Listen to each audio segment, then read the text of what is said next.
Hey folks, welcome back. So here I am again with yet another RPG starter set from Chaosium. What a surprise. This time it's for the 6th edition of Pendragon, which is a role-playing game set in a world of chivalry and honor, as you can see down here. Designed once again by Greg Stafford. You may have seen some of the videos from Chaosium's own YouTube channel where they refer to the Stafford rule. He was such a prolific game designer that there's this rule among RPG design circles called the Stafford rule, where whenever you come up with something that you think is new, you always need to go back and make sure that Greg Stafford didn't already invent it 40 years ago. So that shows you just the amount of influence he's had on the industry. But out of all the things he produced, including wonderful things like RuneQuest, which I've shown you a bit before with that starter set, and more to come on that in the future, Pendragon was what he considered his magnum opus, his greatest achievement. And it also pioneered a kind of new type of RPG play, which is that it's a generational game. In its fullest form, you will have a knight who's your main character. That character can get married and start a dynasty, basically. Have children, build up lands and holdings and estates and so forth. Those children can then become adventurers when your first character dies, and those children can have children, and then your grandchildren will become adventurers when they pass on and so forth. And as part of this system, they developed the very well-known Great Pendragon campaign, which was this enormous monstrosity of a book that effectively has you going through many decades of history in Arthurian Britain, and effectively, by the end of this, you've done about 100 adventures, and there's a huge amount of stuff happening when you're not adventuring. So generally what you do in the full games, you'll have an adventuring phase where you go out, you do a tournament, you do knightly stuff, you try to do great deeds to accumulate glory, and that helps your family standing and helps you, get the things you need to advance your station and so forth. And in between, you have the winter phase, which is where you deal with the consequences of your adventures. You may build up your family, you spend time on knightly duties with your lords and all that kind of stuff. And so time advances quite quickly during a game of Pendragon in that way. You're kind of doing one adventure in a year, effectively. And then you have a winter phase, stuff builds up, the world changes as a result of your actions, and you carry on. And you can carry on in this way for quite some time. However, the starter set it has a 5-year adventure campaign, so you get a taste of that. But there is not yet a core rulebook. Now, the most recent edition of the game prior to this was version 5.2. And you can see here I have the core rulebook for that as well, because of course I do. This came out in 2016, or at least that's what it says when I look at the publication date over yonder. There we go, 2016. Now, this game was already super solid and really, really well-liked. The Great Pendragon campaign was redone for version 5.2 of the system, and they had an add-on even that had the years prior to Arthur's reign, so when it was Uther Pendragon. So there was just a huge amount of play in the material for 5.2. So Chaosium, in the wake of Greg Stafford's unfortunate passing about 5 years ago, decided to take on the monumental challenge of taking, this extremely well-liked, extremely well-respected game system and updating it, bringing it, not just in terms of mechanics and the look of the books and so forth, but bringing new elements into it, broadening the appeal, modernizing some aspects of it, updating the history a little bit, now that we know that, for example, there were more women that were knights than we originally thought back in the early days of medieval history, so that is reflected now in the new game, stuff like that. However, like I said, we don't have a core rulebook yet, and it's not going to be out for a while. So luckily, there's a lot of value in the starter set, because you'll need to entertain yourself with this for a little bit. I think the last I heard, there's going to be an announcement about the core rulebook and GM screen and that kind of stuff in about 5 to 6 months' time from when I'm shooting this video. So we're talking, I don't know, maybe close to November, December kind of time. Hopefully they have something out in time for Christmas, because I would certainly be happy to see that under the tree. But we'll see how it goes. I mean, they're taking their time with it, and that's the right way to do it. And the starter set, as always, is fantastic. So that's kind of a brief introduction to Pendragon. It's been around for many years. And like I said, the Pendragon campaign is kind of one of the best rated in RPG history. It's up there with Masks of Nyarlathotep for Call of Cthulhu, Beyond the Mountains of Madness, all these kind of classic campaigns. So really, really well respected. And it'll be great to see a new edition for that for 6e, which they do in fact plan to do. So we will see a 6th edition version of the Great Pendragon campaign updated for these new rules. So that'll be great to see. As you can tell, it's got a lovely medievalistic kind of vibe going on here on the cover. We've got a shield wall of knights. We've got castles and ramparts in the background. We've got the new logo. You could see on the previous version, the rule book, it was called King Arthur Pendragon. Here it's just Pendragon. So, you know, could be Uther, could be Arthur, don't know, just Pendragon. So we've got the starter set here, and we have these lovely kind of rose motifs here. On the flip side, of course, they show you a bit of what you get. So we got a lovely old school style map of the kind of mythic Britain area, but you can see that it extends a bit further than what was the default in 5.2. So in 5.2, you were pretty much just dealing with England, essentially. But already in this map, I mean, we've got a bit of Northern Ireland, we've got the Republic of Ireland, you know, at the time they were obviously separate kingdoms and so forth, and we've also got a bit of the French, Western Europe down here. So yeah, I think they're going to expand the scope of the game right from the beginning, and as you'll see from the pre-gen characters, they do have quite a variety of origins and stuff. So to have that in the game from the beginning, I think will be great. Of course, there were many expansions for 5.2 and other versions that brought in like things like magic and all sorts of stuff. Whether that'll come back, I don't know, but it does seem like the base game will be more expansive in its coverage, will allow a bit more flexibility in character builds, with more female knights and more backgrounds and cultures, which will be fantastic. So, enough of that chatter. What do you get inside the box? Well, you get 3 books. The Adventure of the Sword and the Stone, which is the classic Chaosium-style solo adventure where you kind of learn as you play. Book 2 is the Fabled Realm, so that's the kind of setting book and the core mechanics of the game. Book 3 is the Sword Campaign, so this is the early events of King Arthur's reign. 3 game years in all. Okay, so 3, not 5, but still. That should be several sessions of play at least. Then we have several appendices, so these are kind of just little additional rules and setting details. As you play through the campaign, it introduces a bit more complexity, and those are additional reference sheets that you can use when those rules come up. There are 8 pre-generated knights to choose from, which are all ready to play. You've got battle cards, which are for generating battle encounters and opportunities, and then you have a set of dice. An interesting thing that you'll see when we open it up is that Pendragon uses only 2 types of dice. So we're straying from Call of Cthulhu and other iterations of the BRP system. I mean, this system is definitely related to BRP, but there's no D100s. Instead, you're using the D20. And all your skill values are going to be in that sort of number range between 0 and 20. It's possible to get, I think, over 20 with bonuses and development and so forth, but you can still mess up, so you still have to roll even if you have very high values.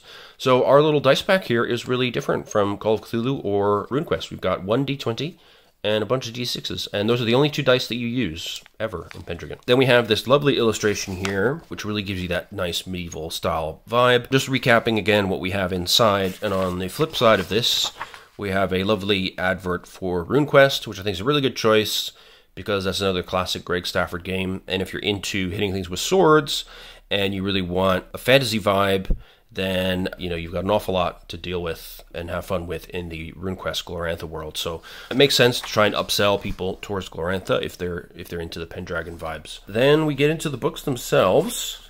So we'll just take a quick flip through here. This is the solo adventure, The Sword and the Stone. We can see some kids having fun with a fake horse. He's obviously pretending to train to be a knight. Mom's having a great time, cheering them on. Very cute. So as per all the other kind of solo adventures in the Chaosium lines, you get sort of a little introductory section. You got lovely, again, graphic design here and layout, giving you a bit of that illuminated manuscript medieval vibes, which is very, very cool. You've got some quotes here from Mallory. You know, there's various little quotes from bits of Arthurian literature, which again helps you get into the viewpoint. It gives you a bit of background about the adventure that you're on here, and then gets you oriented in the world. So, you know, Pendragon is set in a mythical version of Dark Ages Britain.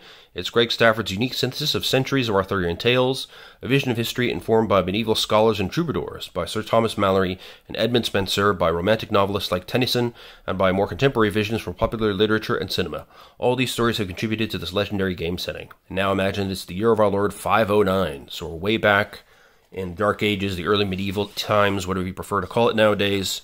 We've got some very creepy creatures, kind of stuff you would see in old grimoires and stuff like that. Then you talk about the basics of how to play. So the measure of all knights is taken by their glory and honor values, for example. So glory is the measure of your notoriety and fame. It only increases over time. So, you know, as you become known for your deeds, whether good or bad. Honor, however, can fluctuate depending on what you do during your lifetime. So some actions you do will increase your honor, many others will decrease it, and honor is pretty precious. It governs how other characters will treat you, and basically if you fall too low in your honor, you could lose your status and your place in society, which of course would doom your family, so don't do that. So dealing damage, generally you're going to use your d6s for that, and combat in this game, like with other BRP games, is pretty lethal, so got to take it seriously. Now you have a simplified character sheet to start out with this scenario. So you start out as a 14-year-old page who's about to become a squire. They ask you to give them a name, and they give you some example names from literature and history, and they describe then what we have in this shortened character sheet. So we have characteristics, size, dexterity, strength, constitution, and an appeal, which is I like. It's not appearance anymore. It's kind of the broader sort of magnetism of a character. I think it's better than just focusing on appearance. We see they have a base damage of 4d6, a brawling damage of 5, a healing rate of 3.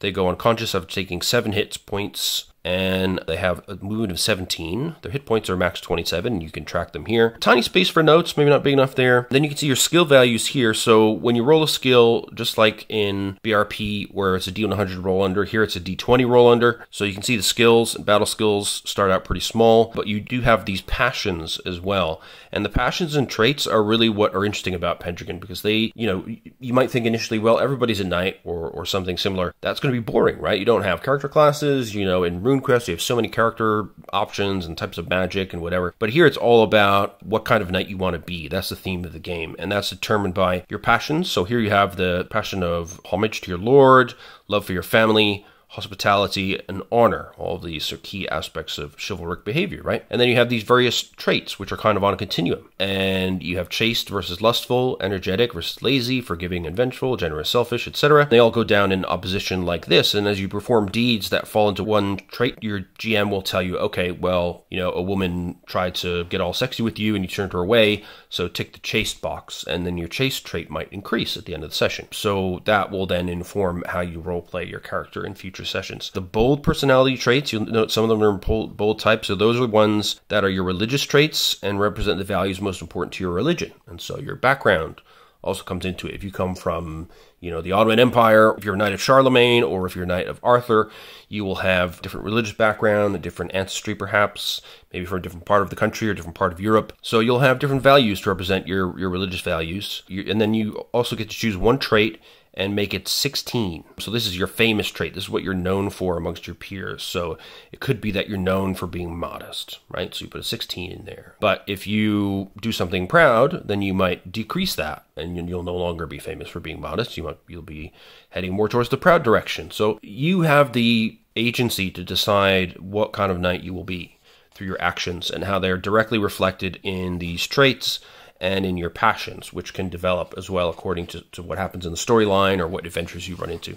So there are many other types of passions, of course. So the most important passion is honor, and this begins with value of 15, but there's also adoration, devotion, hate, station, chivalry. So there, in the full book, I'm sure there'll be even more. And then you have skills. Because you're a Chimeric Knight in training, you get to add 3 to your charge, horsemanship, and courtesy skills. So that implies, as we see in version 5.2 of the rules, that depending on your background, you will have different specialities. So in this case, a Chimeric Knight, you have benefits to charge attacks, your general horsemanship, and your courtesy is very high. If you're coming from some other territory, you will have different characteristics. If you're coming from the north in Scotland, you'll have other characteristics. And that, again, adds to the variety of the characters that you can create. Then you'll also roll to determine what is your sort of inborn characteristic, it's kind of your genetic predisposition. You'll roll a d6, and you get to choose a keen-eyed, well-bred, perceptive, silver-tongued, everyman, or player's choice, in which case you can choose any of the above. And in that case, you get a plus 3 bonus to one of these skills, which is pretty cool as well. Gives your character a bit of individuality and something that is kind of special to your family, And there's some limitations, so you can never raise a skill above 15. No skill with a starting value of 0 can be increased, at least at character creation. And the following skills may not be raised above the value of the appeal characteristic at the time of character creation, and those are courtesy, flirting, folklore, intrigue, and orit. So these are all things that rely on your appeal to other people. So, it wouldn't make sense if you were really unappealing, but really good at flirting or intrigue, because you need to be appealing to people to pull those things off. So that's kind of a nice brief introduction to the system, and then we dive right into the adventures of the Sword and the Stone. And as with the others, you start at paragraph 1, and you carry on through, and when you need decisions to make, it'll explain to you how to make a decision roll, how to get a critical success or a fumble, and then give you different options depending on what the outcome of the roll is. Basically, and as I mentioned before, Pendragon is designed to confront players with dilemmas that are sort of playing against your character traits. So you need need to decide, whether you're going to go for your more positive traits that will get you more honor and fit in with your traditional cultural values, or whether you're going to, push that aside and become your own person. And that is your choice, but you always risk the possibility of honor loss or other losses of status by doing such things. It's quite a lot in this adventure, as with the other solos. I mean, it's quite long. They do a great job of, giving you agency. There are many different possible outcomes. You can spend, multiple run-throughs on this and discover lots of new things each time, depending on whether you succeed or fail certain roles or what choices you make when interacting with people. Yeah, there's a lot of paragraphs here, and you can see there's not a ton of art, but what art there is very atmospheric. It gives you that medieval vibe. Of course, there's a bit of mythic aspects to it, a bit more action-packed. There's, elements of the unnatural and the unknown. And yeah, so what do we got? We got 135 paragraphs here. And then at the end, you can tally up a score, see how well you did. And your points in Table 3 here will determine whether you're a great knight. If you're just you never achieve the rank of knight, or you could be a household knight, a vassal knight, a banneret, which means you marry well and become a wealthy lord, or you could even be a knight of the round table. Very cool. And on the back, we have a map of the north. So you can see we have the Picts tribes, we have the Western Isles with more Picts. We've got various areas marked out in Scotland in the era. Key towns like Stirling, some Highland villages, of course the greatest mountain, Ben Nevis. Yeah, so very great introduction to the game, as usual with Chaosium. Then we get into Book 2.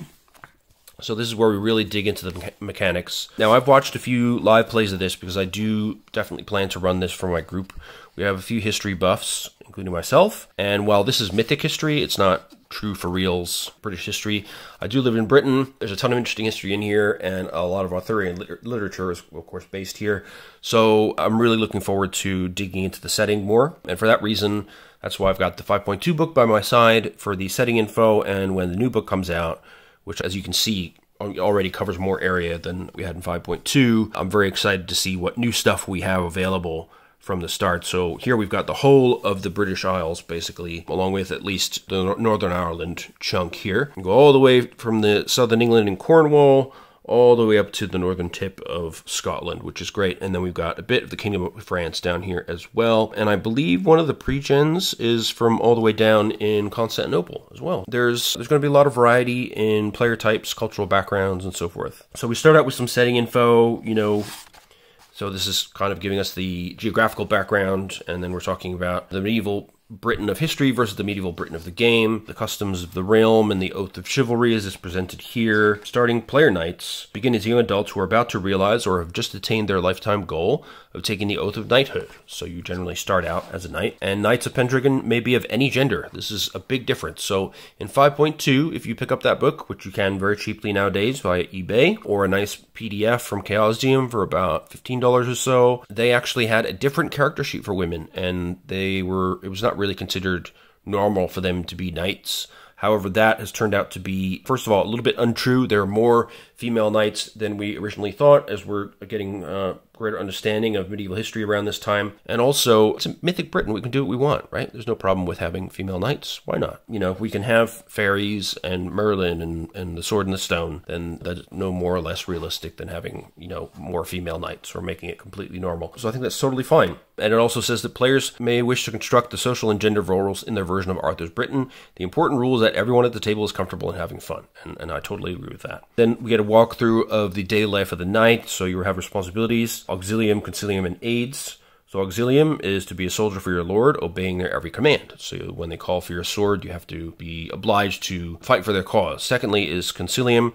So that is obliging you to offer your person in service to the Lord. So that could be in the form of giving advice, serving as a bodyguard, standing as a hostage for the Lord, which just seems a little bit dangerous.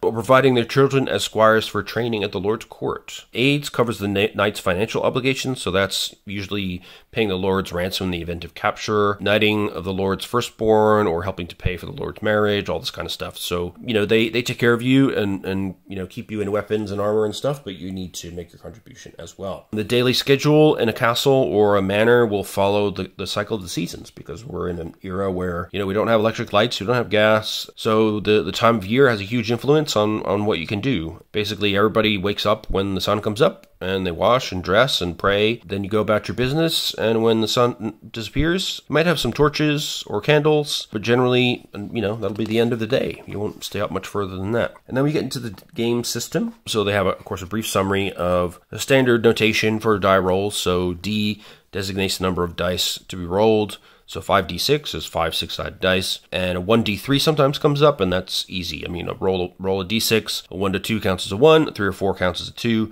5 to 6 counts as a 3, and you can also have a plus X where, you roll the die, you add them up, and then you add X to that resulting number. So you can get bonuses in certain circumstances that come in the form of a plus to your roll. Your character will have statistics that define them, so those are your traits, passions, characteristics, skills, glory, and armor, parry and shield protection, etc. So any number that quantifies a statistic is called its value. So the sum of the values for a trait pair is always 20, and that's what I was talking about before. So we could see on the character sheet that the two sides of the trait were like a spectrum, and they always add up to 20, basically. And then depending on which side your behavior falls into, you'll be rolling against that and trying to roll under that type of trait to achieve your goal there. This is, again, it's a roll under system, but instead of a D100, it's a D20. So just imagine it as like BRP divided by 5 with a lot more kind of individual characteristics that define your role-playing personality. To check a box means that you place an experience check mark in the box next to the indicated statistic on the character sheet. So that's a reminder that during the winter phase, so after you've done your adventuring for the year, you can check for an improvement of the statistic. So the game master might say, well, roll your lust trait, and if you succeed, then check it. And then, during the winter phase, you'll have a chance to improve it. Resolving success and failure, so we get into how that works. Unopposed resolution, so basically a success happens when the die roll is less than the value of the statistic being tested. If you test a stat and you're successful, and that has significance for the character or for the adventure, then the Game Master will grant you an experience check. It doesn't automatically give you a check, like in Call of Cthulhu. It has to be kind of a meaningful roll. But if if a roll ends up with a massive bit of gossip or intrigue that really helps you out, for example, then you might get an experience check for that. Critical success, interestingly, in this system is when your roll exactly matches the statistic value. So if you're stat 17, you roll 17, that's a crit. So that can be really positive. So a failure, in other words, is when the die roll is greater than the value of the stat being tested. And a fumble is when you roll a natural 20 unless the statistic value is 20, in which case the 20 becomes a crit. If your statistic has a value of 20, then you have no chance of a fumble. So a fumble would be horrible bad luck, like your weapon breaks, or you drop it, or you fall on your face, or, you're trying to sing and you start coughing and puking or something like that. So that's the basic roll against a stat. Then you also have opposed resolutions. You compare your roll against the outcome of another roll. So you must succeed with your roll and also roll a higher number than the opposing player. So, for example, this is used in melee combat. So basically, it's kind of, you want to get closer to your stat without going over. So if you're equal to or less than your stat and higher than the roll of your opponent, then you're the winner. Critical success beats any other outcome and guarantees a win or at least a tie. This is true even if a character with a stat of 1 rolls a 1, because all critical successes are equal and greater than success. If you roll greater than your stat value, you're the loser. Both parties could lose, so you could have a mutual failure. A partial success occurs when a roll is successful and lower than the opponent's roll, so you might get a minor benefit from that, but you won't have a full win. And a tie is when opponents both fail or succeed and roll the exact same number. The value of a critical success is never counted. All criticals are equal. So if both sides crit, it's a tie, no matter what the value of the crit actually was. If both rolls are successful, then it's impossible to determine the winner, so the opponents can roll again next round, or they can choose another action. A tie result that is also a success in combat indicates that both combatants strike, with some special exceptions. Then we get to modifiers. So modifiers are temporary bonuses to stat values. Bonus will adjust the values up, and a penalty brings the values down. Makes sense, right? That's what we expect to see in an RPG. Traits and passions can be modified when the current situation affects a character's normal behavior. So if you haven't eaten in days, you might get a -10 modifier to temperate when somebody gives you, the temptation of lots of great food, for example. And characteristics can get a modifier, so that might be in the form of a penalty due to some external factor restricting you, like if the weather is bad, maybe that affects your horsemanship, You can also have damage modifiers, so that could be due to size, or, if the opponent has bad armor, or if you are charging on a horse, all this kind of stuff can modify your damage. And modifiers can also adjust the character's skill, which would make actions harder or easier. Most combat modifiers are skill modifiers based on weapon types, position of combatants, etc. Skill modifiers affect the character's skill value.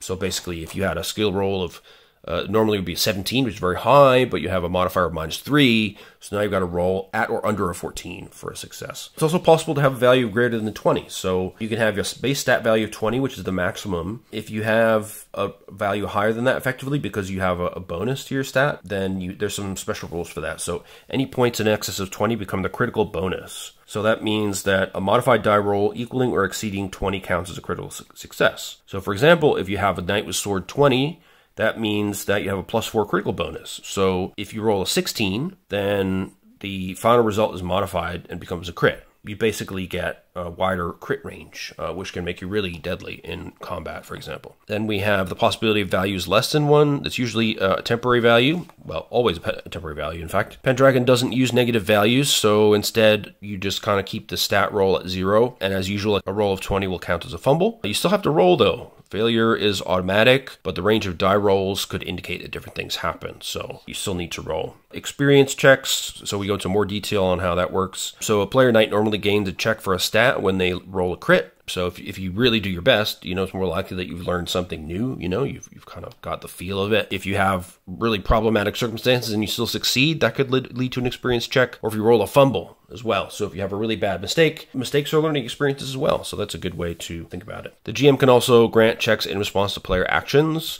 So, that's something significant, say, to your backstory or your interaction with certain characters that are important to you, etc. You can also check the traits and passions, as we discussed before. So if you display significant behavior in accordance with a trait or passion in one direction or another, then you can check that, and that could also change during the winter phase. So then we get into the meaning of the characteristics, which, having seen BRP before, it's nothing surprising. Dexterity, strength, constitution, and appeal. Again, this is physical attractiveness is included, but it goes beyond that. It includes your general charm and presence. Then occasionally there is the possibility of a glory roll. So in this case, the GM will ask the player knights to make a glory roll. So it's a roll against your glory divided by 1,000. The glory number is often pretty big. So for example, the example they give, if your character has 3,755 glory, they must roll 4 or less. So you round up to succeed at the glory roll. So movements and actions are abstracted. So, you may have movement rate rolls to determine whether you outrun somebody. You can use different things to try and make gameplay move along quicker and not drag things down. Pendragon also allows players to control and command minor characters. Rich knights can have whole households full of background characters. So you'll have supporters, but you always have a squire. And they'll come along with you. They do things like making camp, tending the horses, cleaning your armor, and you can also use them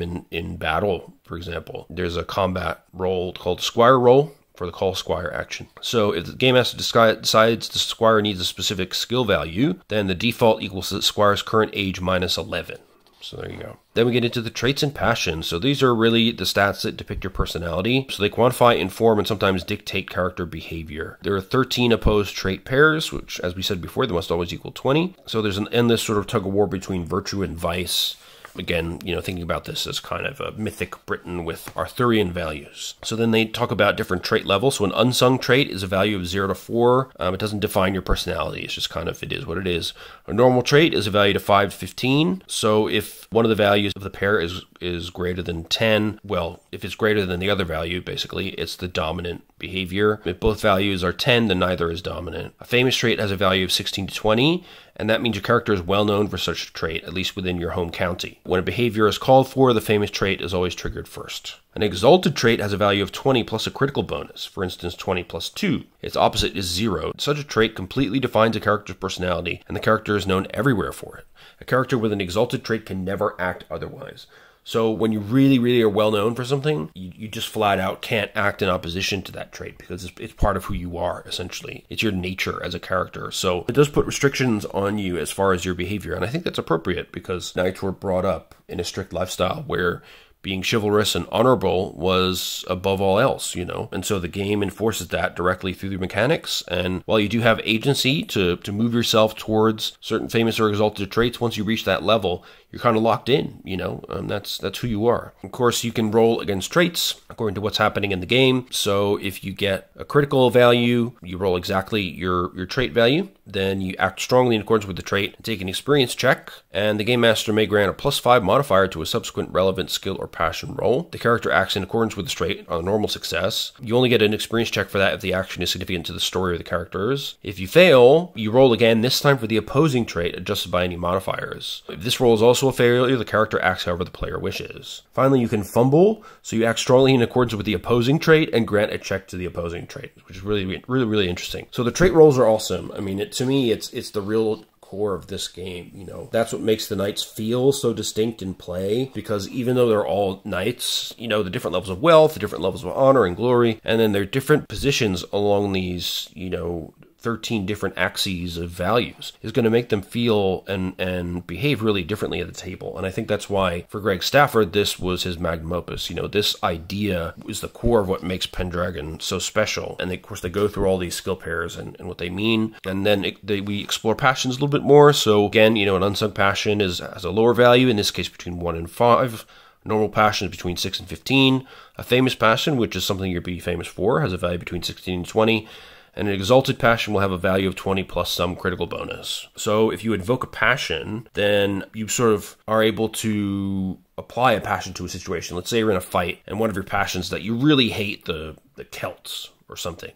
And you say, okay, I hate the Celts, and this guy's Celtic, so I'm going to use that passion and invoke that passion. That can inspire you. So you will roll your passion. You can do that when the player knight encounters the subject of their passion, as in the example I just gave. If the level of the passion is famous or exalted, the rolling player must attempt the roll. And if they are successful, act upon it in accordance with the situation and the passion in question. You can also request to make a passion roll if you're in crisis, and the GM will decide if that works or not. You can also request to make a passion roll when trying to impress, defend, or destroy the subject of the passion. So the passion roll, basically, if you get a critical, you're impassioned, so you gain a check to your passion. If you get a success, you're inspired and gain a check to your passion.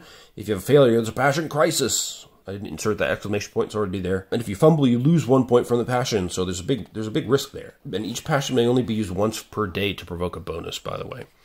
And so the results, if you're impassioned, you have a temporary +10 bonus to a single skill or trait. So that could be absolutely massive, right? I mean, you know, if I'm rolling in combat against the Celtic guy because I hate Celts so much, and I critically succeed that roll, then I'm impassioned, get a +10. And if I had a starting battle of 12, then I'm going to end up with a battle of 20 +2 crit modification, and I'm just going to murder the guy. It's just going to be brutal, right? If I'm inspired, which is a normal success, then I'll get a temporary +5 bonus to a single skill or trait chosen by the player while the situation persists. If you're doing this in a combat, say in a duel or something like that, this bonus doesn't just last for 1 round. It's until the duel is over or the battle is over, that impassioned or inspired state maintains. Passion crisis is a problem, which we'll get to in a minute, and you can lose 1 point from the passion if you fumble. So you automatically lose 1 point as you question your beliefs, and the GM could choose to ask for a passion crisis. So if you fail spectacularly when you're inspired or impassioned and still fail, or it becomes clear the source of the passion is no more, or the character will never have access to the source again, then these events can trigger a passion crisis. A character suffering a passion crisis will make an unopposed roll against the passion that triggered the crisis, applying any of the modifiers given below to check if the character suffers an affliction. So if you get a critical success, then you go mad and are out of the game, which is tough. If you get a success, you become melancholic. If you have a failure, there's no effect. And if you fumble, you lose 1 point to the passion. And then there are various modifiers you apply to this. So if you failed your task while inspired, you get +0. If you failed the task while impassioned, you get +5. If you're currently inspired by the passion, you get +5, etc., etc. The duration of a melancholy or madness affliction depends on the level of the unmodified passion. So, you know, you can be melancholy for a few hours, or you could be melancholy for weeks or mad for years if you have an exalted passion. So yeah, it's risky, but you know, if you're in a situation where, you know, if it's you're famous for your hatred of the Celts, and you put in a duel against a famous Celtic beast of a man, then, you know, because you have an exalted passion, for example, you would have to choose that passion to roll against it, because this is what you're known for, this is what you're driven by, and you'd have to take that risk. And it might be that you end up being so passionate about it that you go mad, and they have to cart you away. I think that's really amazing. So each of the different passions are described in more detail here. So the different kinds of homage, fealty to the Lord, loyalty to the king, Passions of Fervor, so these are love and hate. So you can hate a person or a group, you can love a family, you can love a person, you can adore people, so it's a chaste kind of passion, it's not a romantic love. You can have devotion to a deity, you can have passions for chivalry, hospitality, station, so, you're really trying to chase status and so forth. Another great illustration here, by the way. Reminds me of the summary sheet in the opening of the box. Inflictions, so when you go mad, you throw away your weapon, tear off your armor, and dash into the wilderness, avoiding all human contact. You turn the character sheet over to the GM, who returns it at some future time. So then you'll be playing somebody else. A character who suffers madness gains 100 glory if it lasts for a year or more, otherwise they gain 25. So curing madness could happen at any time, but you try to follow the guidelines given, with these rolls over here, depending on whether you get melancholy or madness. For melancholy, you're in a depressed emotional state. You get a -5 to all skill and passion rolls. If you fall into melancholy, you gain 25 glory. So the effects of melancholy don't strike immediately if the character is actively engaged in deadly activity. It takes effect after the activity that caused it is completed. You can be cured in several different ways of melancholy, so friendly intervention would be someone for whom you have love, loyalty, or adoration passion. If a healer comes, they can help you out. Or an unfriendly cure, so when someone attacks the melancholic knight, they can snap out of it in time to defend themselves. Or upon combat occurs until the attacker flees or dies. There's also misery, so that's a common state for a lover. So the knight mopes about, cursing their foolish pursuit. You get a -2 modifier to all skills and passions until the misery is dispelled. If you're miserable, you gain 10 glory. Basically, you become miserable when you fail an adoration passion roll. And if the adoration passion is invoked outside of the presence of the beloved, after the inspiration passes, the character automatically suffers from misery. Ends either after 7 days, after the following Sunday, or when cured through intervention. So again, it requires another person to disturb the miserable knight with a successful opposed roll of their own skill trait or passion against the knight's passion that caused the misery. So that can include intrigue or, traits like merciful, trusting. Possible passions could be chivalry or loyalty to your companions, etc. If the intervention fails, the miserable knight flies into a rage and assaults the other person until one or the other is subdued.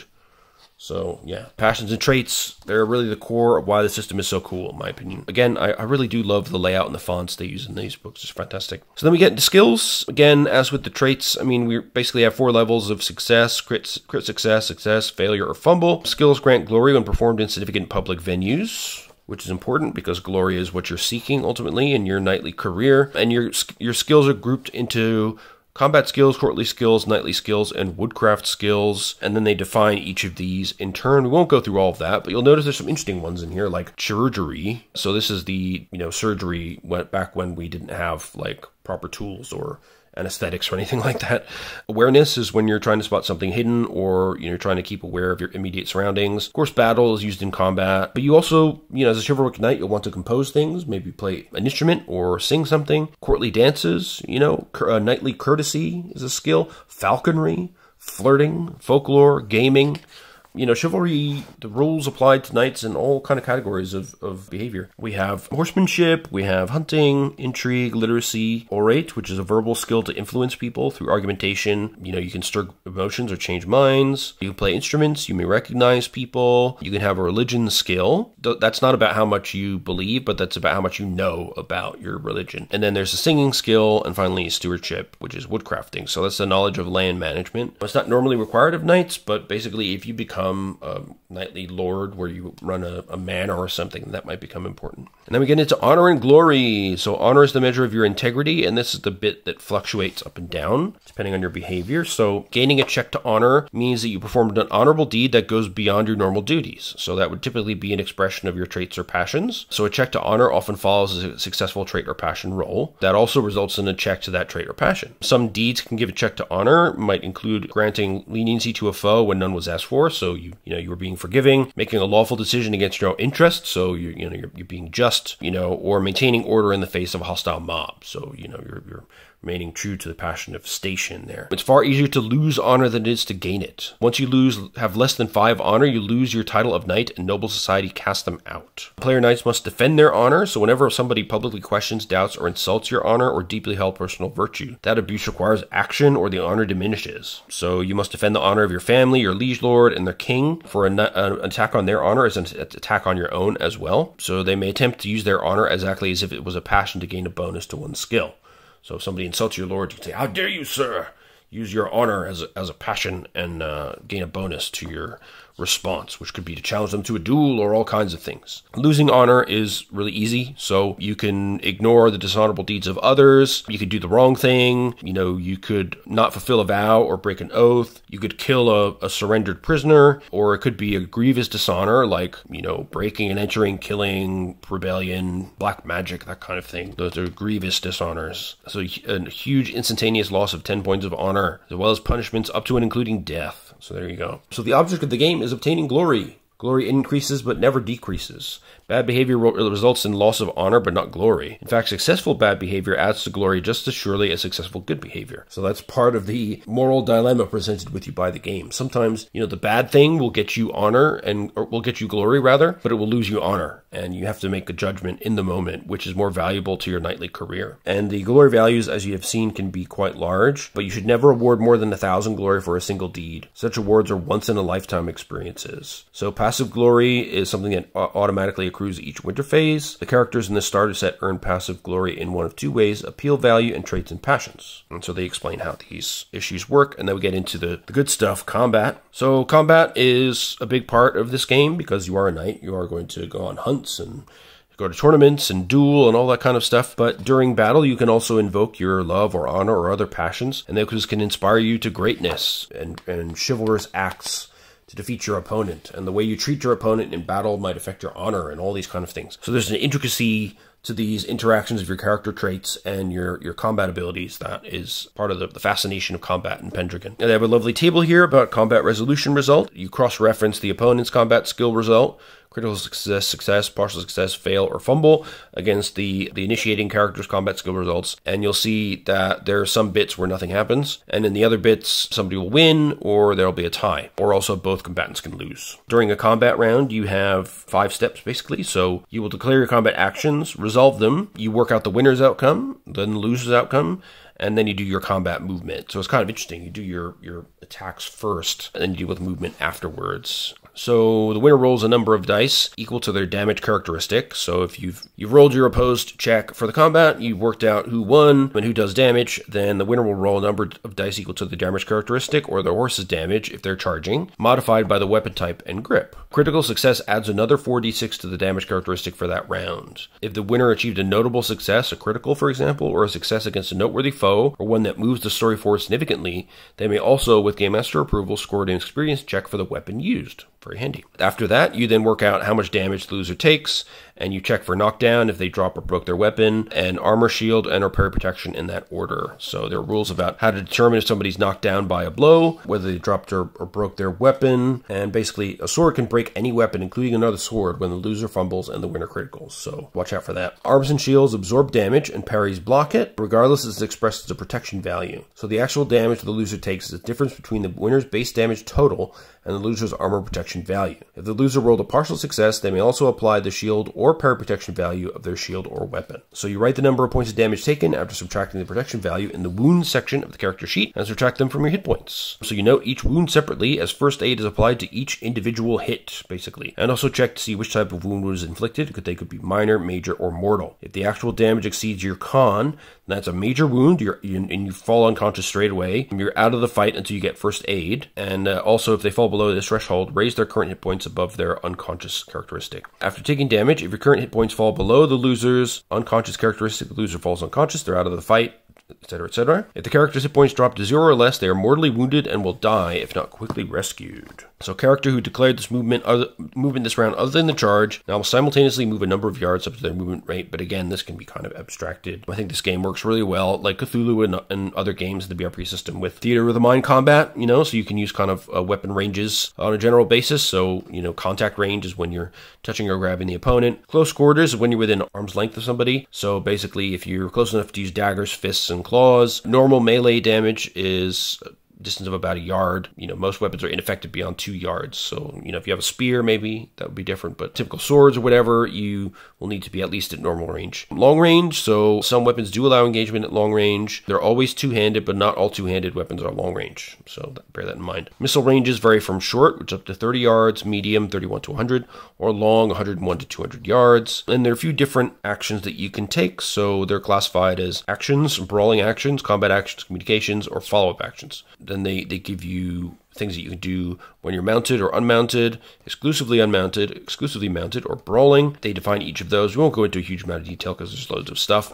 But you can imagine, I mean, you know, there are things that you would do on a horse, like charge, and there are things that you can't do when you're on a horse, like dodge very well or set a spear to try and stop another charge. And you can trample when you're on a horse, but you can't trample if you're not on a horse. So pretty straightforward stuff. But there are different types of attacks: a bare hand attack, a weapon attack. You can call your squire for help. You can defend. You can try and disarm. You can have a reckless attack, or you can pull your punches if you're trying to be, you know, not embarrass your opponent.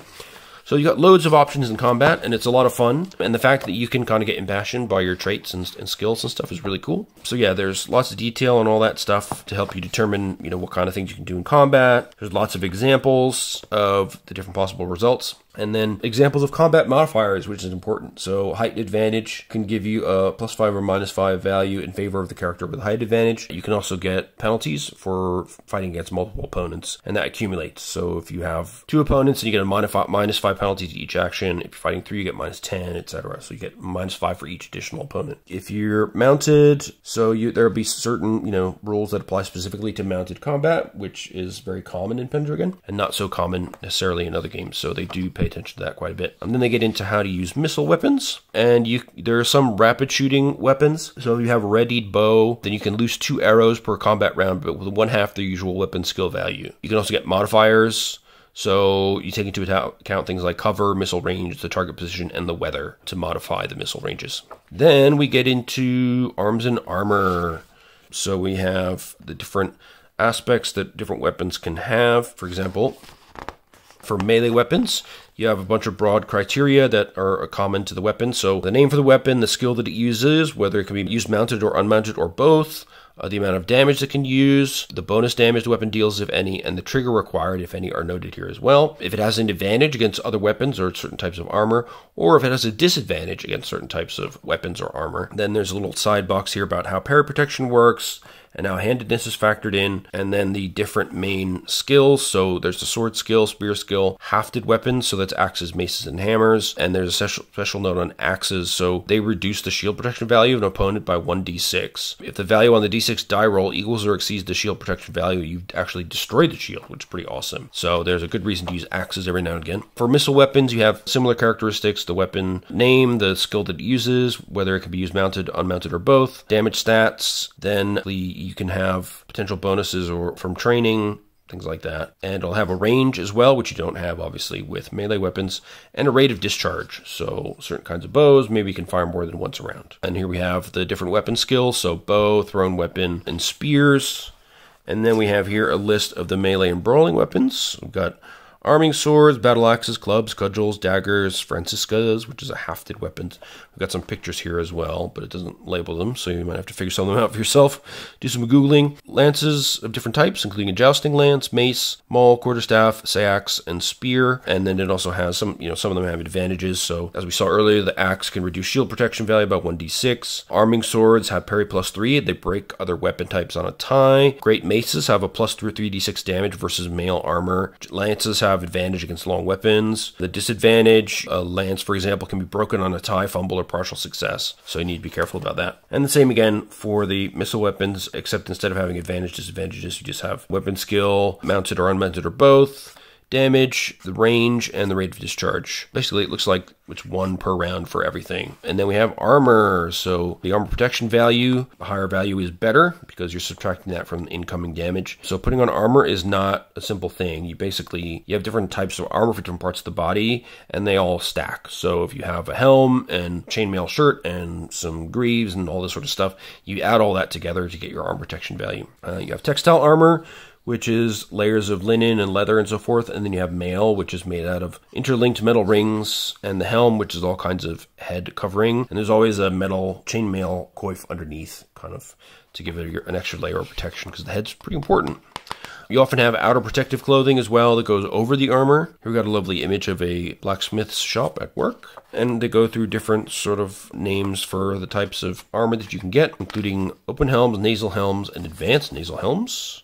There you go. There's an adorable cat wearing a crown. I don't know why, but it's very cute. And here in the basic game, we have just 3 types of shields. We have a large kite shield, a round shield used by infantry and non-knightly troops, and the simple shield, which is for poor infantry. The kite shield is basically the ones that knights will use. Then we go to horses. So there are different types of horses in the game. Typically, you will have combat horses will be your main horse as a knight. A hobby horse is sort of on the lower end. You can have chargers ranging from small to large size, and they can wear padding and more armor depending on the size. You have riding horses, so they are not into wearing armor. Roundsea is a very typical one that you'll get as a beginning player knight, and as you get glory and so forth, then you might have access to coursers or Cambrian ponies, etc. And then you have workhorses like donkeys, and they are pack animals basically. You know, we can see all these different types of horse types, and we have the horse armor table, so these will give armor point values to the horse. I can protect them during battle, which is very helpful for them. And then we have injury and death. So injury in this game,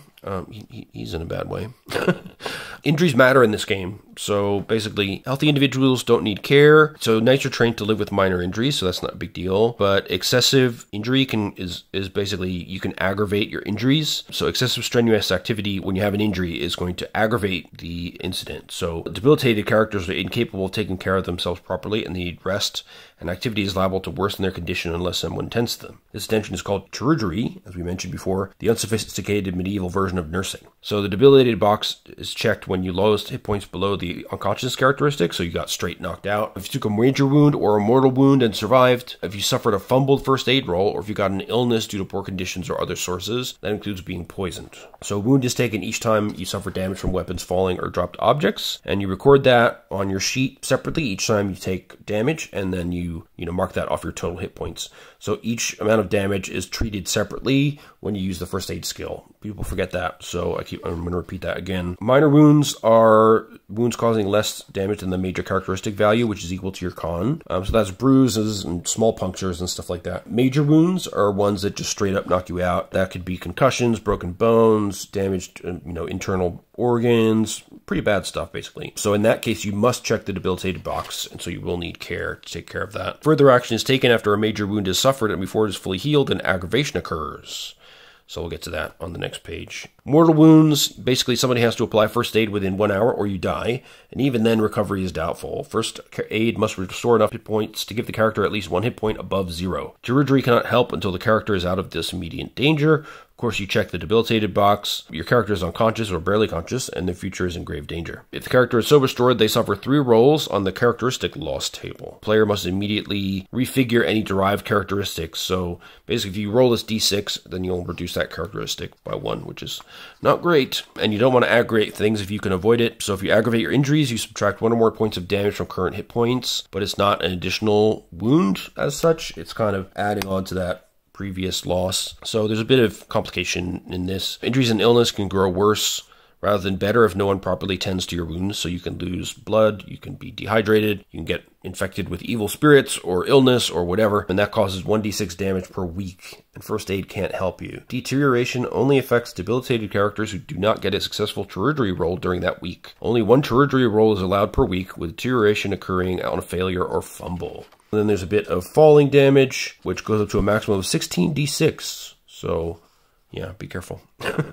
That's 10 or more yards in the air, you get 16d6. Circumstances can modify the danger, so armor does not absorb falling damage, since impact and the sort of getting your limbs and bones all twisted is what causes the damage. So, and then they go again about the procedures to happen when you're unconscious or near death, and the different ways of using chirurgery and first aid, and the possible results depending on your die rolls, and then the effects of your various activity levels on aggravation. So again, injuries are serious business in this game. If you take a small injury that's not major, it could fester and you could aggravate it by doing strenuous activity, and then you're in trouble. You're going to deteriorate, going to need to lie abed and hope that somebody can help you heal up better. So that's a really cool part of the game. I mean, it really makes you feel that you're in an ancient time where, getting a big cut or scratch can actually kill you. I mean, it's not a great thing. Finally, we have wealth and treasure, so they go into the units of currency at the time. So we have the libra, or singular librum, abbreviated as the modern pound sign, basically. And these are gold coins, and one of those equals 240 denarii. Silver coins about half the size of a modern dime, and you could cut or break them into halves or quarters for small change. Libra is also used as a unit of account, so basically, to the extent the cash changes hands, it's most often in the form of silver denarii.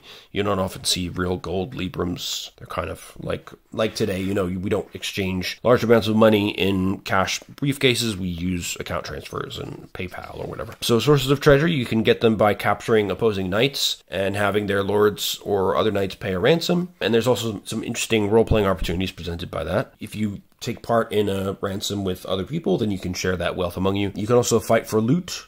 So, you know, maybe you bet on the outcome of a combat or a duel, for example, but you also have to share part of that with your leader. So if you have a liege lord, then you'll be, you know, paying that to them. For mercenaries, it'll be the captain of your sort of knight mercenary company or whatever. For simplicity's sake, though, the loot values in Pendragon show the net amount player knights receive after sharing, so you don't really have to calculate it. Knights don't go shopping, but wealth brings power and influence, gives you rich fabrics, it makes your house really nice, all the other accoutrements of station. You can give or receive weapons, armor, horses, and related equipment, and it buys security from hunger and deprivation. Then we get finally into the winter phase, so this is a simplified version of what we'll find in the core rulebook, and it's very, very short, so I'm very curious how it'll be in the core rulebook. Basically, there's 4 steps. So first you do your experience roll. So for every trait or passion or anything that was checked with a checkbox next to it, you roll a d20. If the number rolled is greater than the value, so you fail the roll, then you learn from that experience and you add 1 point to that value. Once you've made that roll, then you erase the check mark. Next, you do training and practice. So you can add 1 point to a trait, decreasing its opposite by the same amount. You can add or subtract 1 point from any passion. You can add 1 point to any one of strength, dex, con, or appeal.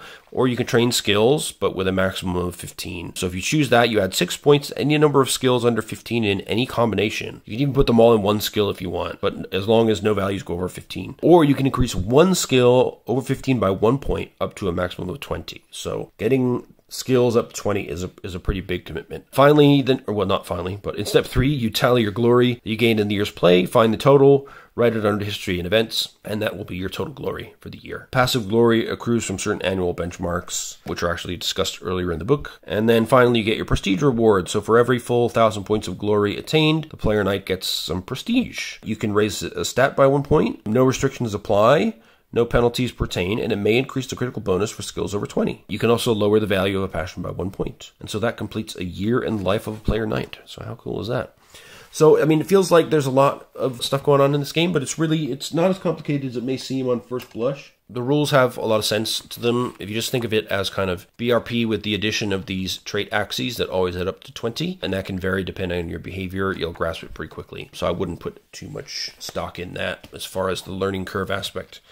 Now we have the sword campaign. I'm not going to really go into this as per usual because I don't want to give lots of spoilies, but we'll have a quick flick through. Basically, you have 3 adventures, which are kind of meant to take place over 3 years during the reign of Arthur Pendragon, and they have a rule here called YPWV, or Your Pendragon Will Vary, and you get the same rule in Glorantha. Your Glorantha will vary. So what happened in your version of Arthurian Britain is for your table to decide. You don't have to restrict yourself to what the books say. You can change aspects of it if you want to. So eventually it says we're going to get several material for several sessions to play out of this, and that will serve as a solid foundation for a much longer campaign, using the resources presented in the page of the Pendragon core rulebooks, as well as scenarios such as the Grey Knight and the Great Pendragon Campaign. Oh, I can't wait. Really, really excited for that to come out. So then it talks about how to run these as a GM, you know, how to deal with the tracking of time, quick narrative time versus scenario time. And then we get into the adventures. We've got some little maps to get you oriented, some event tables that can happen, tournaments can happen. There's some little stat blocks. There's some journeys to undertake, people getting captured, all sorts of stuff. And then some glory awards and winter phase. And then we go to the next adventure. We have an audience with the king, seems like. Meet some other warriors, caravan guards, some cool medieval style artwork, a silver deer, there you go, enchanted woods, so we're getting some mythic elements in here. There's some battle stuff, there's some battle cards, which we'll see in a minute. They, I guess, apply to this third scenario. So they present different encounters and opportunities that can happen during the course of the game. And then we have the year 512, the adventure of the broken sword. Yeah, and so you can carry on after this. I mean, if you can come up with new stuff for your players to do, no reason you can't keep on going, but of course we are lacking some of the rules for succession and, you know, dealing with character death and families and households and all that stuff.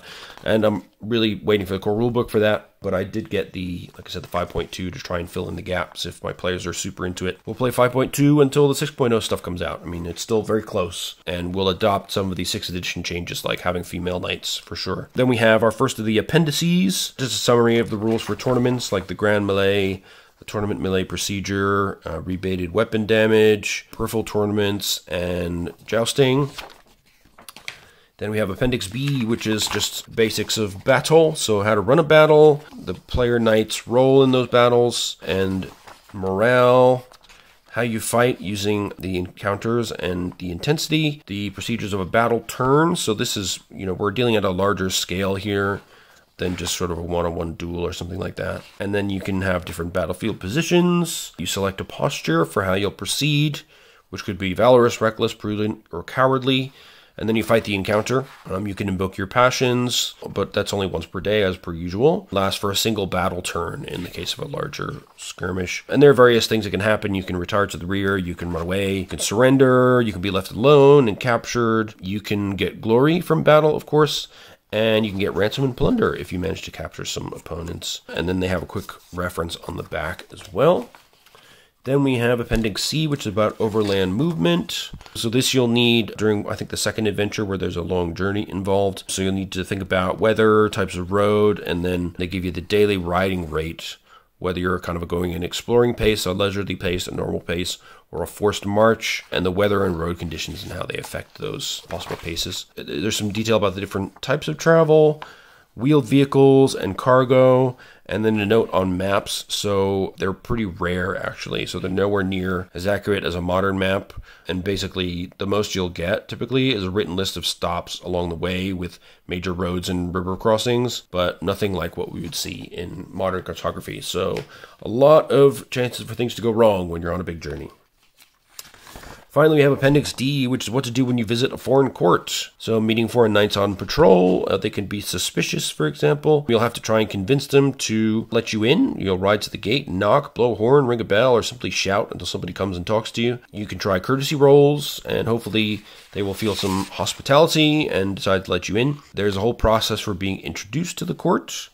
And if you're lucky enough to dine at the Lord and Lady's table, there's a whole procedure laid out for how that will look like. And they give an example here about Sir Clarion the Diplomat, and then how you can use diplomacy at court as well, or spying, which is pretty cool. And then dealing with accommodations. So when you're traveling through strange lands, you know, hospitality is, of course, an honored tradition in the chivalric world. The custom is to help travelers, but basically, most people don't travel very much and likely don't know much about the outside world. So, you know, you can typically stay in places like monasteries or castles, manors, or other settlements. But public inns didn't really develop until late in King Arthur's reigns, and they're pretty poor quality. If no accommodations are available, the knights camp out, and basically you need your squires to set up camp for you.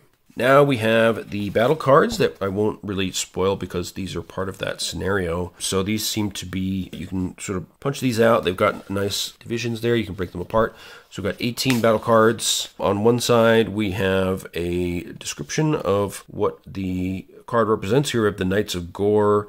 Stern men from the kingdom of Gore far to the north. They may look a bit archaic, but they fight as well as any knights. And then it says there are as many Knights of Gore as there are player knights, and the knights may countercharge. And on the back, we have full stats for those opponents. So, for example, Pictish Pikemen, Northern Prickers, Knights of Cornwall, Knights of Gore there, and everything we need to know, you know, their wound stats, their thresholds for knockdown, major wounds, unconsciousness, their morale loss, armor points, glory, etc.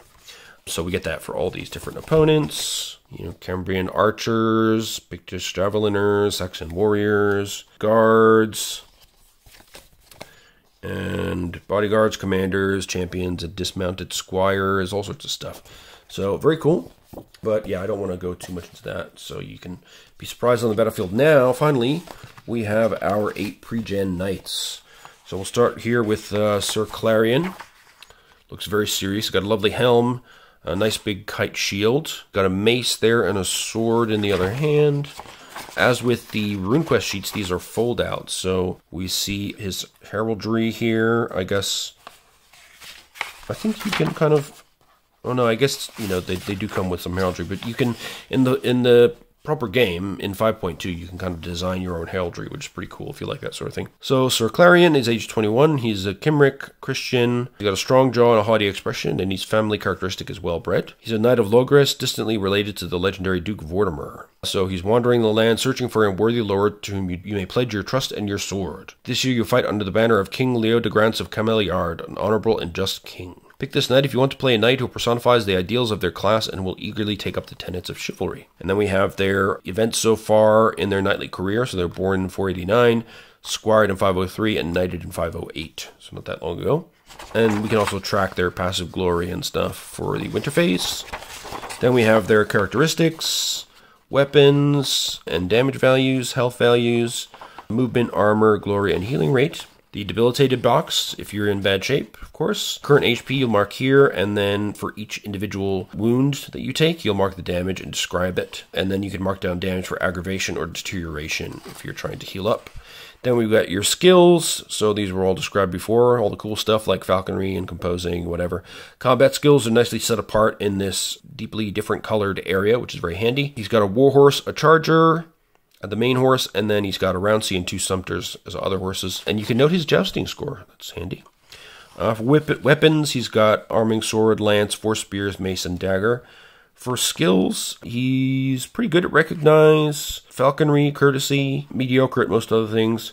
For combat, he's best at brawling, charge, and horsemanship, and sword. So he's not much for, you know, dueling or lancing, perhaps, but he is quite good with the sword. And a detailed list of gear down here, which we won't go into. His traits, so he's pretty chaste, he's very energetic, very forgiving, sometimes generous, sometimes selfish, sometimes honest, sometimes deceitful, very just and not arbitrary at all, very merciful, very modest, sometimes prudent, sometimes reckless, very spiritual, quite temperate, sometimes trusting, sometimes suspicious, and quite valorous. And he's passionate for honor, fealty to King Leo de Grance, love for his family, devotion to God, station, hospitality, and chivalry. And then you can mark down his squire's details there. So as you can see, I mean, you know, far from me playing as all knights being boring, I mean, they all really different from each other. You know, even just the way they look, where they hail from, their coat of arms. So here we have Sir Evrain. He's 24. He's a Cymric pagan from Escavalon. He's got broad shoulders, kind eyes, and a smooth complexion, and his family characteristic is seductive. Ooh. So he was a loyal household knight of King Nantiliod of Escavalon until a year ago. After the Battle of Netley Marsh, the Saxons won a crushing victory, and your lord was cut down, and you barely escaped. Since then, you've earned your keep through selling your sword, leaving a trail of broken hearts along the way. Wow. Pick this knight if you want to play a knight as interested in romance as he is in swordplay, with the interpersonal skills and appeal to back it up. Cool. So he was knighted in 506, born in 486. So he's got great con and appeal. So yeah, appeal like that will certainly help get the ladies. He's quite good with the arming sword and less good with the dagger and spear. And that's reflected in his combat skills. He's good with the charge. He's good with horsemanship, and he's good with the sword. He's very good at courtesy. That helps. Very good at flirting with a 13. Excellent. And intrigue and orate with a 10. Not too bad. Of course, he's got a warhorse charger, a Rouncy, and 2 Sumpters. Detailed list of equipment. He is very lustful, very energetic, evenly forgiving and vengeful, quite generous, quite honest, not super honest, equally just and arbitrary, equally merciful and cruel, reasonably proud, reasonably reckless, reasonably spiritual, evenly temperate and indulgent, eagerly trusting and suspicious, and he's quite valorous. Excellent. He's passionate about honor, fealty to King Leo de Grance, loves his family, adores Lady Morcades of the White Tower. He's devoted to Blodeued, don't know what that is. He likes dealing with station and hospitality. So there you go. Totally different from the other guy who was very just and valorous, but not at all interested in romance, whereas Sir Evrain is horny as hell. Now we have Dame Linnell. See, we got a female knight already. How cool is that? I actually like this yellow and white color scheme. That's pretty cool. And yeah, we can see her long blonde hair, which would stick out through her helmet. She's very well armored up, so I think she's must be pretty tough. She's got a very cool coat of arms here, her heraldry. So she's age 21 and is Irish Christian. She comes from the homeland of Estragallis, wherever that is. Golden blonde hair, sparkling eyes, and she's literate, which not everybody was at the time, of course. Pick this knight if you wish to play a knight with an unusual set of skills, a dramatic backstory, and deep secrets yet to reveal. Cool. Notice that she was born and squired, but not actually knighted. She calls herself Dame Linnell, but she isn't really. Secrets. It's pretty interesting. So she's got amazing constitution. Look at that, 19. And appearance as well, 14. So she's very attractive, but also really tough. That's a cool combination. She's good with folklore and courtesy. Less good at most things. She can... Oration's not too bad. Recognize not too bad. She's got great skills in charge, horsemanship, and sword. But also two-handed, hafted, and brawling are not too bad. She's armed with an arming sword, lance, 4 spears, and a dagger. And she's got a load of armor. So that certainly helps. She's very chaste. She's equally energetic and lazy. She's quite vengeful. Famous for being vengeful, in fact. She's quite deceitful, sometimes just or arbitrary. Quite merciful, quite modest. Equally prudent or reckless. Quite spiritual, quite temperate. Equally trusting or suspicious. And very valorous. She's passionate for honor. She swears fealty. She likes that in general, but she's not currently sworn to any lord. She loves her family and hates the Picts a whole lot. She's a little bit devoted to God. She likes station and hospitality. So that is Dame Linnell. How cool. Female knight, and she is a hard ass. I like it. Now we have Sir Avaloch. He's a jokester. Look at him. Look at that guy. He's already chuckling away. He's got an axe and a sword and a kite shield. So he was actually united, you'll see. He's got a pretty cool heraldry here, a little kind of dragon thing at the top there. So he's a Roman Cymric Christian. He comes from Carleon. He's got flowing hair and a braying laugh. And his family trait is being silver-tongued. Pick this knight if the idea of playing a wisecracking, too smart for their own good knight appeals to you. I think that'll appeal to a lot of players, to be honest. So he's got pretty middling stats except for Con, which is at 16. He's not the best-looking guy, with just an 11. He's got himself a lance, arming sword, spear, and axe skills. He is pretty good at awareness. Got nothing in chirurgery. Yeah, pretty mediocre, but orate, he's very good. He can play an instrument, sort of, and recognize things somewhat, but he's pretty aware of his surroundings. That's helpful. Battle skills, he's good at charging. He's good at hafted weapons. That's cool. Good at horsemanship, and pretty decent at the sword.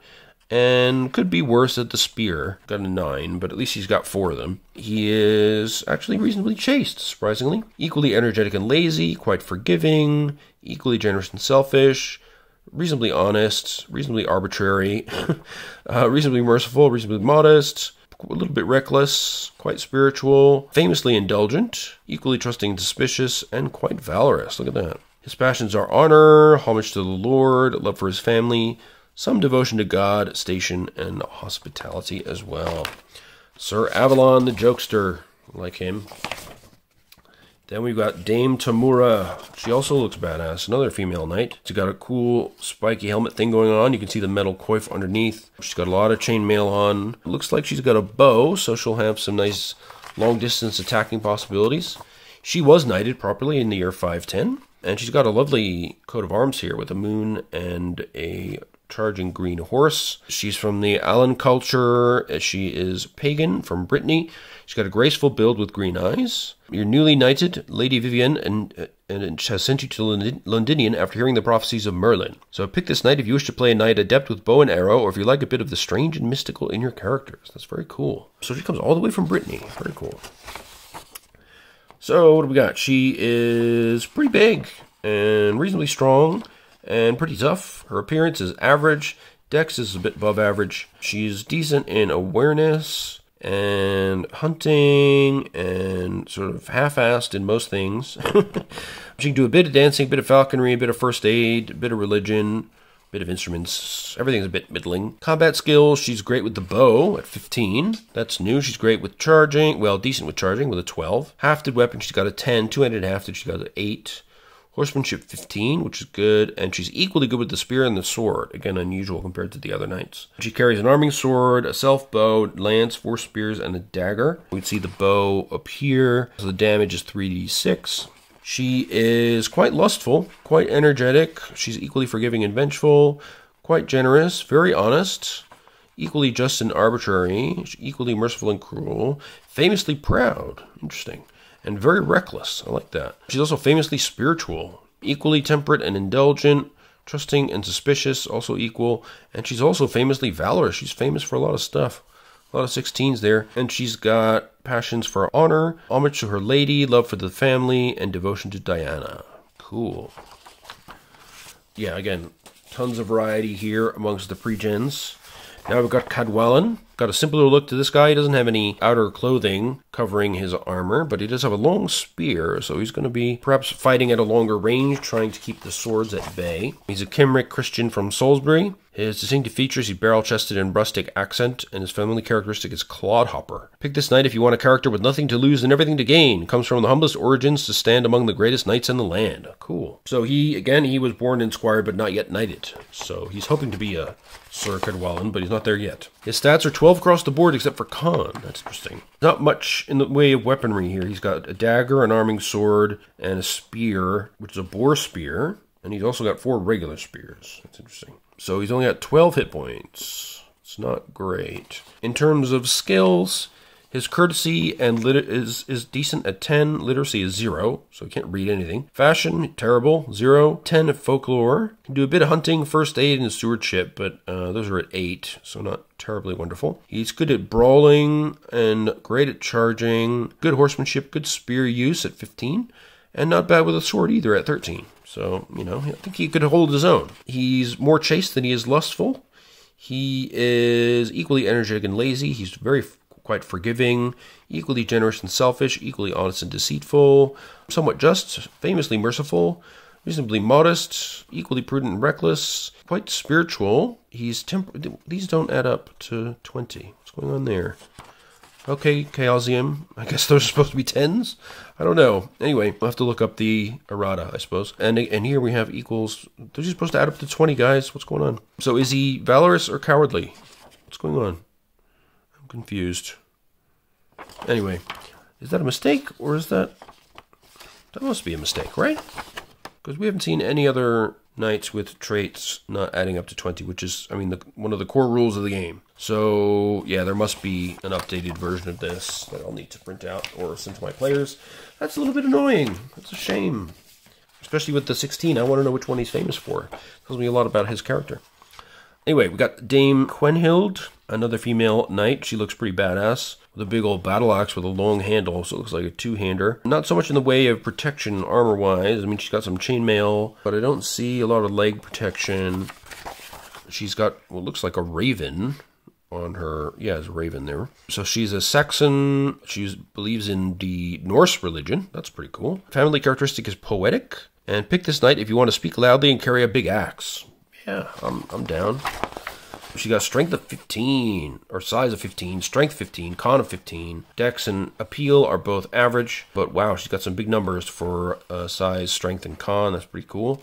30 hit points, much more than poor Cadwallon from before. Skills-wise, she's half decent with courtesy at 9, gaming at 10. She's got a lot of middling stuff, and she's got compose and sing at 8. Everything else is pretty low. In battle, she can do brawling, charge, two-handed half-did for her big old battle axe. Horsemanship is a little bit lower than the others at 12, and the sword as well a bit lower with 12, but that axe is going to get you. She's got an arming sword, lance, great axe, and sea axe. She's got a mail halberd, akaton, nasal helm, and kite shield. Okay. So she is equally chaste and lustful, famously energetic. She's equally forgiving and vengeful. Quite generous, equally honest and deceitful, equally just and arbitrary, equally merciful and cruel. She's quite proud, quite reckless, quite worldly, quite indulgent, equally trusting and suspicious, and famously valorous. Cool. Her passions are honor, homage to the Lord, love for the family, devotion to Woden of the Norse pantheon, station, and hospitality. Cool. Oh, I got so distracted by these values being all wrong that I didn't read out the passions for our poor friend Cadwallon here. He is passionate about honor, less so about fealty. He loves his family a lot, hates the Saxons a bit devoted to God, a bit devoted to station, and he loves hospitality. So just so he doesn't feel excluded, you know, he's already low enough in rank. We don't need to make his life any worse. Now we have Sir Asterius. We can see that he's got pretty nice, looks like plate mail of some kind. Pretty cool designed helmet. I wonder if he might be from foreign lands, Sir Asterius. Yeah, it's got an interesting design for his heraldry here. Yeah, so he's a Greek Christian from Syria. There we go. He's got a charming accent, dark eyes, and he's clean-shaven. Born in the city of Aleppo and squired in the golden courts of Constantinople, rather. He achieved knighthood, and the emperor dispatched you to far-distant Britannia with orders to observe and report on the people there. Pick this knight if you enjoy playing strangers in a strange land. Very cool. So he carries a dagger and an arming sword and a two-handed lance. Got 25 hit points, which is pretty decent. Stats-wise, pretty decent in that Dex is good, Strength is above average, Con is pretty strong, and Appeal is pretty high. I think that charming accent helps. He's very courteous at 12. He's good with flirting and folklore. Great at intrigue and oration, so that's pretty good. The other skills, he's not got so much going on, but those are pretty useful ones for developing the character and playing around at court. Combat-wise, he's good with charging. He's got good horsemanship, great spear skills, and great sword skills. He has a warhorse charger, an Arabic courser, and sumpters. There's an equipment thing here for his kontos, the two-handed lance, so it's a new kind of weapon as well. Cool. So traits-wise, he is rather chaste, quite energetic, equally forgiving and vengeful, quite generous, equally honest and deceitful, quite just, quite merciful, quite modest, famously prudent, quite spiritual, equally temperate and indulgent, more suspicious than trusting, and famously valorous. His passions, mainly honor and homage to the lord and station, with love to the family, devotion to God, and hospitality being just a little bit below that. So, those are our 8 pre-generated player knights, all of which have a ton of variety, different backgrounds, different styles of play, which I think is fantastic. So once again, Chaosium hits it out of the park with this starter set, except for that one screwed up player knight where I'm going to have to find a new version of that folio, which is a shame, but to be honest, I'm playing this online anyway with my group, so it won't matter much. But, you know, I like having physical copies of stuff. I try to minimize how much time I'm staring at the screen to reference things. I like to reference, you know, tables and GM kits and such that are next to me on the table. So I'm just looking at the screen to see my friends' faces and not look at PDFs. But that's my personal preference. And yeah, once again, tons of value for your $30 or £23 here. You get a great campaign. Looks like a lot of variety in those 3 different adventures. And plus you get to experience the adventure followed by a winter phase pattern of the Pendragon years. These rules are really well explained and really easily understood. The Sword in the Stone adventure is a great way to start out. And of course, we've got this lovely dice set. You can see the D6s. I'll just take out a couple of these real quick as our last act here. So we've got a lovely, sort of slightly marbled D20, this sort of blue with gold. Of course, the numbers are engraved, not painted on, which was my disappointment with the Zweihander starter set, by the way. And then we have these lovely sort of golden marbled D6s, which are really easy to read. The black really stands out. Of course, the 6s are underlined just for clarity. So, nice set of dice. Everything you need to get started, really. Yeah, so once again, just beware that Cadwallan's sheet seems to be messed up, but I'm sure that there's a new version floating around out there somewhere. But yeah, other than that, once again, I think they've done a great job here. Yeah, I'll just have to print out a new version of Cadwallan or send a PDF of that to anybody who needs one. But what I'm really looking forward to is the eventual release of the full rulebook. It's great to have 5.2 here. I mean, it was very easy to find on eBay, you know, for a decent price. You can tell, you know, it's been beat around a little bit, but I just wanted to have it to kind of, you know, if my players wanted to keep going, I could at least use it as a basis to kind of homebrew something together. But I really want a new, you know, current Chaosium quality, beautiful, full color, big, thick rulebook or slipcase set or something. I'd just love to see that. Plus the famous great Pendragon campaign. Super looking forward to that, as well as this Grey Knight campaign they've been talking about. So yeah, that's the Pendragon starter set. Again, tons of stuff for your money. Great way to get into a really unique and famously well-liked and appreciated game by one of the best designers in the biz. So I hope that was helpful to you guys. If you have any further questions about it, do shout me out in the comments. I'll try and answer any questions that you have. If I hear any updates about, you know, the release of the core rulebook and all that other stuff, I'll, of course, bring it up on the channel at some point. And as soon as it's available, it'll probably be in my possession anyway, because I've been buying stuff like a madman recently. As soon as I hear about it, I will smack down my money to whoever will let me pre-order it. Just get it in my house as quickly as possible. But I'm really, really excited about this game. I've wanted to play it for a while, and now I finally have a reason to, and I've got a group that's willing to try it, so we're going to give it a go, and I'll get back to you with my experiences later on. So in the meantime, you can find these at your fine local game store. You can find them direct from Chaosium, where you get free PDF as well, which are kept updated, so that's why I say there's probably a fixed character sheet already for Cadwallon. And yeah, so I do recommend buying direct from Chaosium if you can, for the free PDFs alone, or support your friendly local game store where they will have probably a bits and mortar or something, and you'll get a PDF through that. In any case, I hope you all are doing well, taking care, and I hope to see you in the comment section below and in future videos as well. So in the meantime, see you soon. Take care and bye-bye.